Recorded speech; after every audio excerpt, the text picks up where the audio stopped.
ஹரிகோவிந்தாய நமோ நமः. இன்று மார்கழி மாத திருப்பாவை 7ஆம் நாள் செய்யுள்.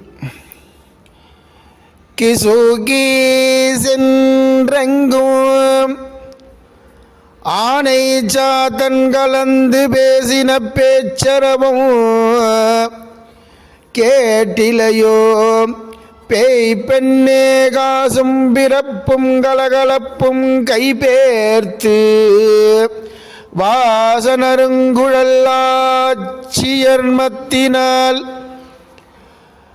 ஓசைபடுத்த தைரரவம் கேட்டிலையோ, நாயகப் பெண் பிள்ளாய் நாராயணன் மூர்த்தி கேசவனை பாடவும் நீ கேட்டே கிடத்தியோ, தேசமுடையாய் திரவேலோரெம்பாவாய். ஸ்ரீ கோவிந்த நாம சங்கீர்த்தனம். கோவிந்தா கோவிந்தா.